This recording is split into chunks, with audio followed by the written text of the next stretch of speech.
news ako sa'yo. May positive na lumabas sa DNA test. Ibig sabihin? Makikita mo na yung pamilya mo. Hindi ko alam kung paano ko siya harapin. Sinakabahan ako. Si Kate ang girlfriend ko ngayon. Lagi Israel?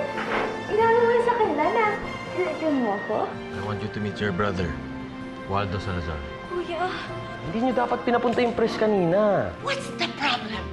It's my mall, my space, my office. Kung gusto pala nila ng privacy, dapat nagpunta sila sa hotel room. Ang ganda ng bahay natin! Ang ganda!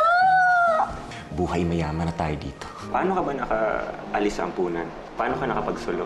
Kahit tumaki ako sa ampunan, hindi ko pa rin kinalimutan mag-aral, kuya. May nakuha akong trabaho nun. Sales lady. Naniniwala ako nun darating talaga yung araw, magkakaroon ako ng sarili kong negosyo. Nagkaroon ako ng bonggang tiyanggi. Yun na yung naging hanap buhay ko. Pwede ako naman na magtama sa'yo. May picture ka pa ng nanay natin.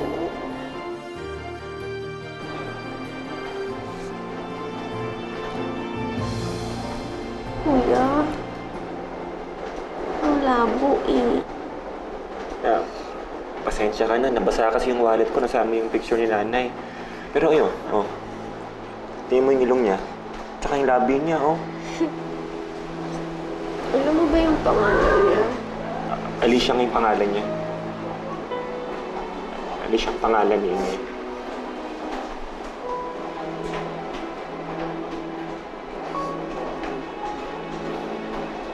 Nay, ba't mo kami iniwan?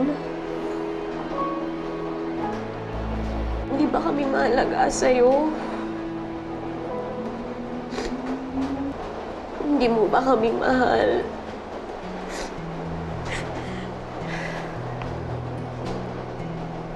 Paano mo nagawang lumayo sa amin? Anak mo kami, di ba? Ikaw dapat yung unang tao nag-aalaga at nagmamahal sa amin.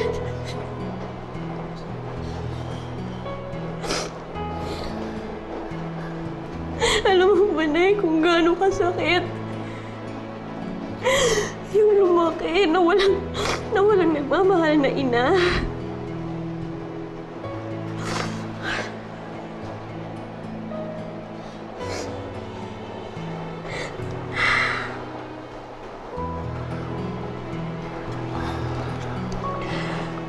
Alam ko masama ang loob sa kanya ngayon.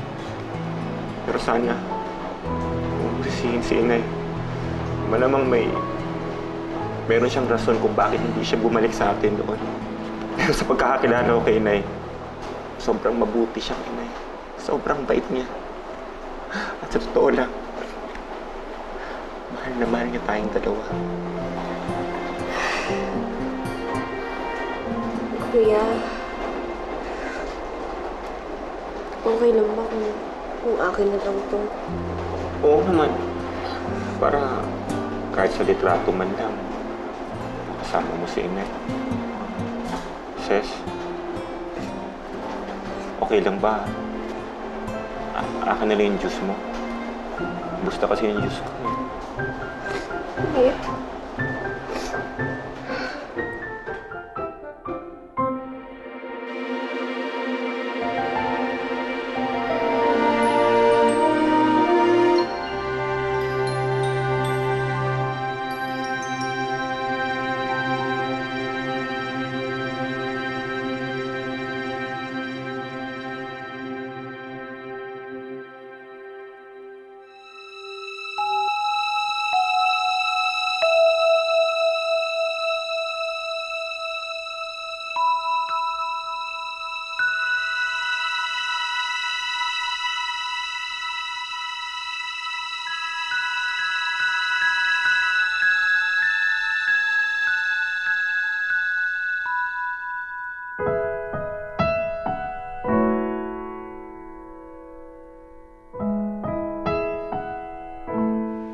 Oh, bakit hindi ka pa matulog?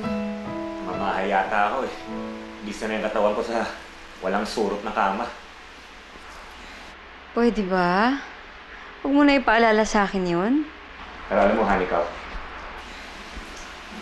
masaya ako ngayon. Masaya ako kausap si Ses tungkol kay Inay. Ngayon ko lang naramdaman ito. Hoy, hingan mo ng pera yung kapatid mo. Wala na tayong pera.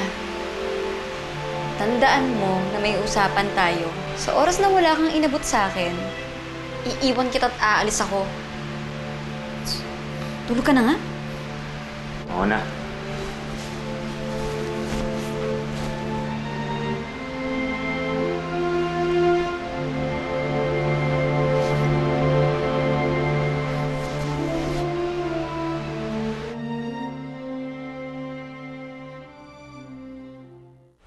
Honey ko, kain ko po. Salamat. Uy, kain pa kayo, ha? Mars, ano? Tapos ka na? Ako yung papa. Oo, sige, Mars. Ay, thank you, Mars. Ako lang, Mars. Kayo, okay na? Salamat. Sige, kain lang kayo. Sige mo. Ops. Teka.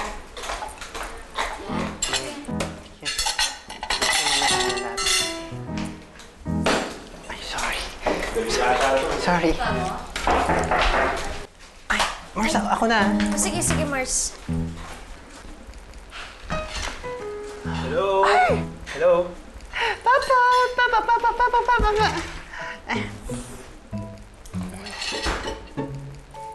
Sino yon? Uy, Nick! Kakatapos lang namin kumain. Gusto mo, dito ka na rin mag-almusal? No, thanks. Kakatapos ko lang bago umalis sa bahay kanina. Nandito ako para i-check kung may problema pa kayo sa bago ninyong nilipatan na bahay. Ay, Papa Nick! Ay, nako, alam mo, so far, so good kami dito sa bago naming townhouse.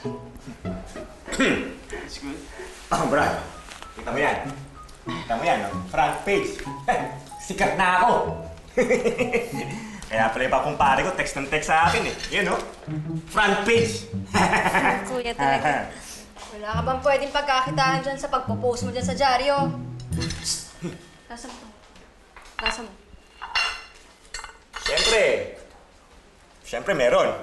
Tutulungan ko si Princess sa karir niya. Yun, tutulungan kita sa karir mo. Kuya, pasensya ka na. Paano mo ko matutulungan? Tindera lang ako, kuya. Ano, magtitinda ka na din? Basta, akong bahala sa'yo. Alis na ako kasi may naisip na ako. Naisip? Teka. Halika, halika sa labas. Halika. Excuse me po, sir. Nakikiraan?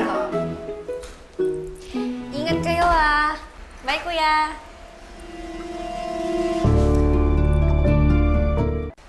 Kababaeng tao, lakas kumain. Yung kuya naman ni Princess, palaki ng bicep. Fiji? Ses, huwag mo naman sabihin na ikaw pang bubuhay dyan sa kuya mo. Bakit may inuhusgahan niyo yung kuya ko? Narinig niyo naman yung sinabi niya, di ba? Tutulungan niya ako. Tumulong, umubos ng pagkain.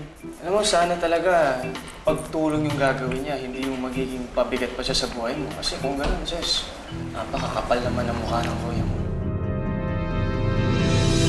Lahat ng transaksyon ng Grande Mall, dadaan sa akin. At lahat po yun, may 30% cut ako. Are you insane? At sino naman ang nagsabi na papayag ako sa mga estupidong ideas mo? Ma'am, ganun po talaga isang talent. May manager. At dahil sikat ng kapatid ko, pwede ko siyang pag-artistahin. Bibigyan siyang maraming racket. Pwede ko siyang pakantahin sa mga piyesta. At tandaan nyo, wala nang pakialam ang Le Grande Mall doon. Hindi ko papayagan ang mga gusto mo. I will not allow your ridiculous ideas to happen. Hindi kung ayaw nyo, hindi hanapan ko ibang racket ng kapatid ko. Ganon? Kahapon mo lang nakilala si Princess sa kapatid mo. Pagkatapos ngayon, pakikialaman mo na ang personal niyang buhay, pati ang karir niya? Madam, madali lang po ako kausap. Kung ayaw niyo po, ililipat ko na lang siya. Talaga? Sasabihin ko rin sa'yo na i-demand ako ang kapatid mo kapag ginawa mo sa amin yan. Alam niyo po, 6 na buwan lang po yung kontrata niyo sa kanya. Pagkatapos po nun, pwede ko na po siyang ilipat. Pwede ko na siya bigyan ng ibang racket para malaman mo. Yang mall na ginagawa sa tabi niyo, diyan ko siya ililipat.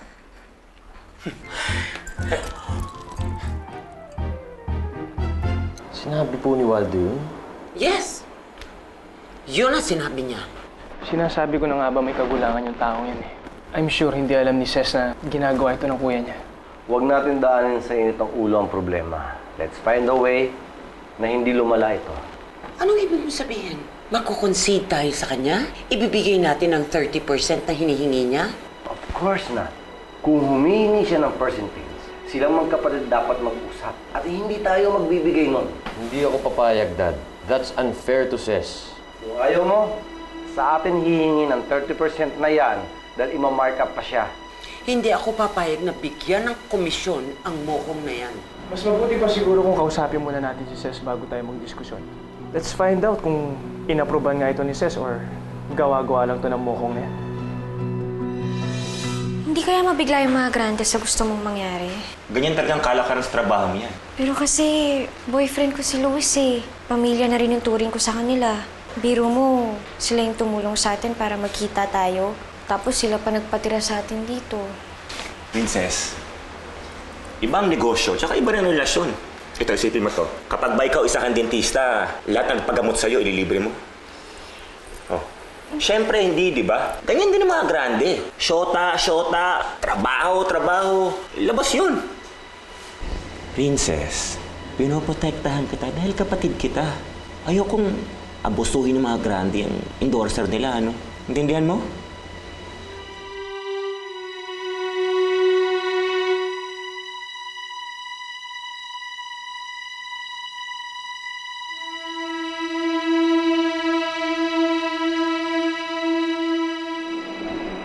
Luis, Vanessa, pwede ba tayo mag-usap? anong pag-uusapan natin? Tungkol sa demands ng sira-ulo mong kapatid?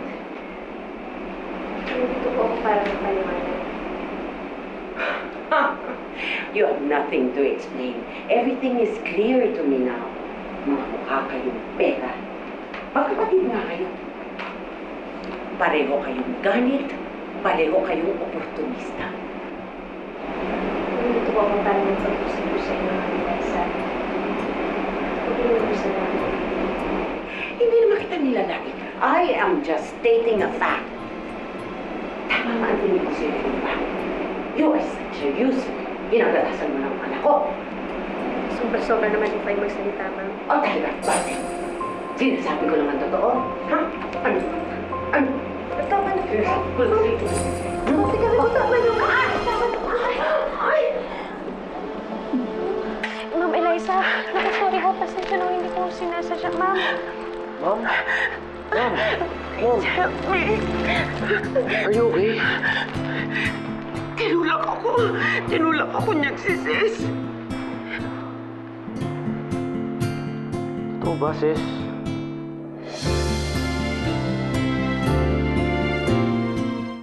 I'm sorry, Ma'am Eliza. Hindi ko sinasadya. Anong hindi sinasadya? Nagalit ka sa akin dahil hindi ko maibigay sa iyo ang demand ang kapatid mo. Pagkatapos bigla na lang niya akong tinulak. Totoo ba, Sis? Sinaktan mo si Mami dahil doon? Luis, hindi ganun yung nangyari. Luis, nahihilo ko. Nahihilo ko dahil sa ginawa mo sa akin. Saan? Nahihilo ko. Stay away from me, you monster! Luis, ilayo mo siya sa akin. Baka saktan niya ako. Baka patayin niya ako. Nanay mo ang unang umaway sa akin. Ma'am Eliza, alam ko naman nung una pa lang, ayaw nila sa akin eh. Tingin nyo na hindi ho ako karapat-dapat para kay Luis. What are you talking about? Huh? Hindi totoo yan. I'm nothing but nice to you. Mama, mabait lang ho kayo sa akin pag nandyan si Luis. Kapag karap yung mga pres, doon lang kayo mabait sa akin. Pero pag tayong dalawa lang ho, pinaparamdam niyo ho sa akin na hindi niyo ako gusto para kay Luis. Ano gusto mong palabasin? Na plastic ako? Nakita mo? Nakita mo walang karespeto yung girlfriend mo sa akin. wala siya Sorry, sis. I think you have to go now.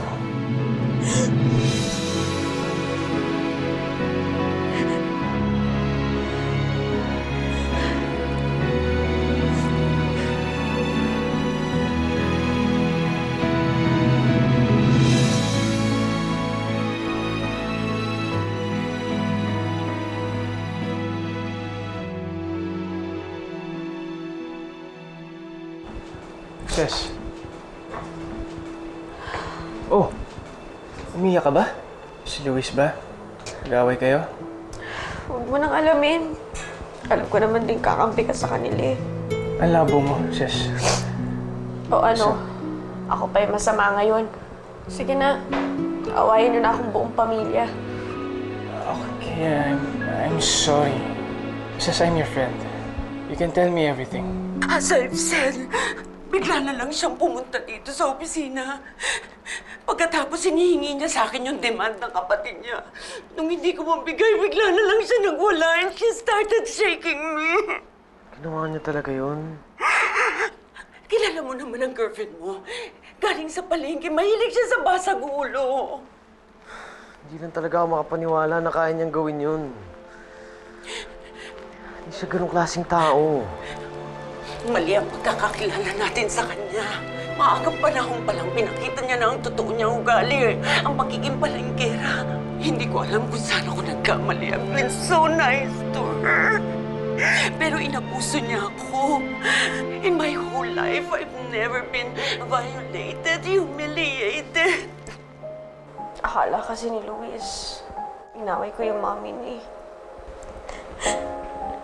Pinagtanggol ko lang naman yung sarili ko, Nick.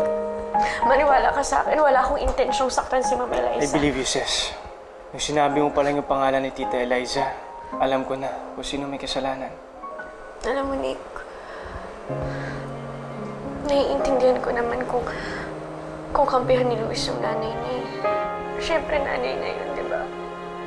Kaya lang alam mo kung ano yung nakakasama ng loob. Hindi siya nakinig sa akin.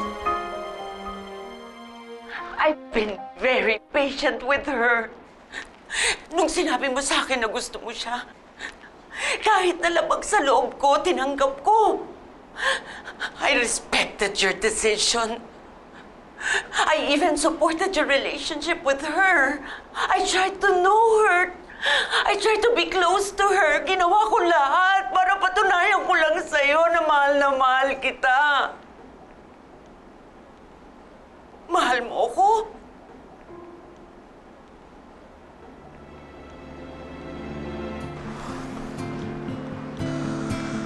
Klaseng tanong ba yan, Ma? Of course I love you. You're my mother. Then prove it to me. Prove it to me. Ipaglaban mo ako sa girlfriend mo. Isa lang ang masasabi ko sa'yo. Ang girlfriend, napapalitan.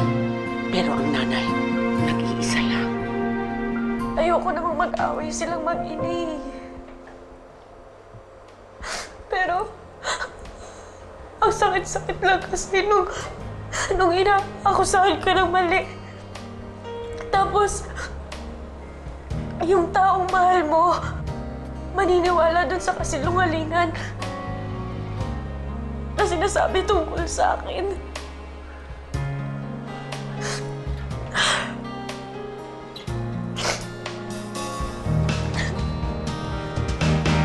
Dahil ang pag-ibig ko sa'yo ay hindi magbabago kahit kailan.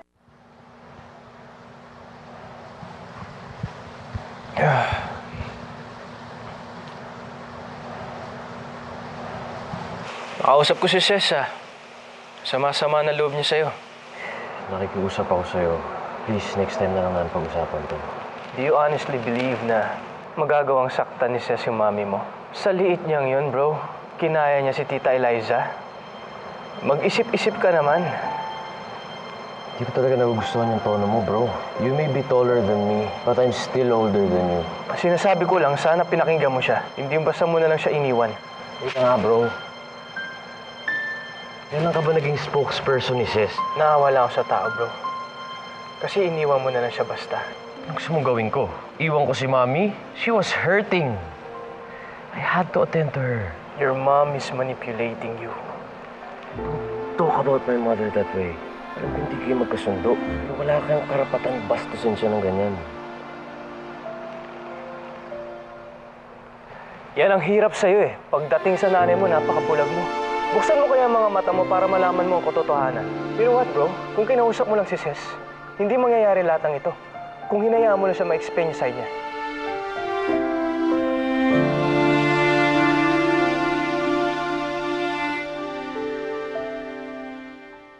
Gaga ka?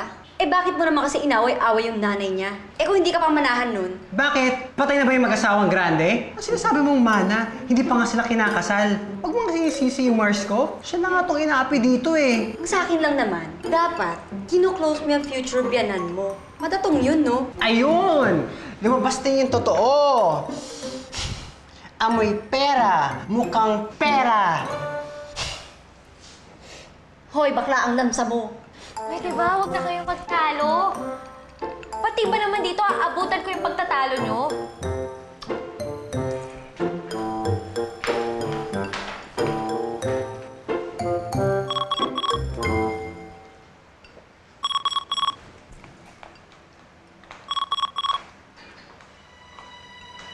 Oh, sinusuyo ka na? Arte ka pa? Uy!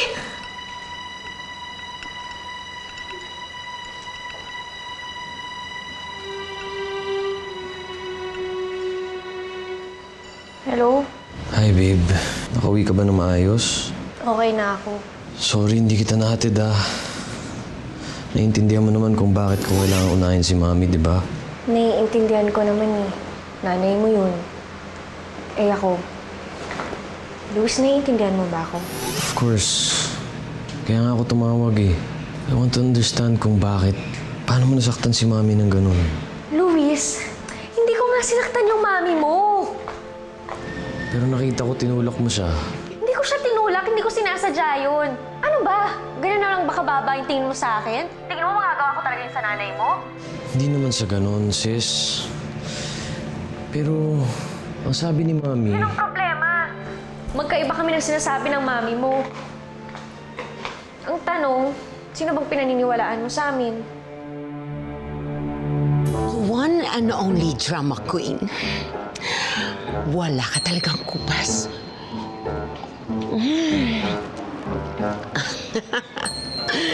Galing! Cheers, tita. Dahil lang pag-ibig ko. Alam mo ba, sinugod niya pa ako para lang ipagtanggol ka. Kasi sa una, dapat ikaw yung gumawa, no? Dapat ikaw yung nagtanggol sa akin. Ikaw yung boyfriend ko eh. Alam niyo yung mga babae, ayaw nilang isipin natin na atat silang makausap tayo at makasama. Nagiging arte pa yung mga yan. Well, I'm just here to congratulate you, tita. Your plan went very well. Nagkakagulo ngayon sina Luis and Ses. Good for me then. Delete. Ayoko, hindi ako magsusorry sa kanya. Ikaw naman, puro fried ang pinapairan mo. Excuse me po, kayo po ba yung donor na tumawag dito sa ampunan? Ikaw si Nicolo De Leon. Ikaw yung alaga namin dito noon. Nanggaling dito si Nicolo? As in si Nicolo De Leon? Si Nicolo, yung kababata ko, mother? Dahil ang pag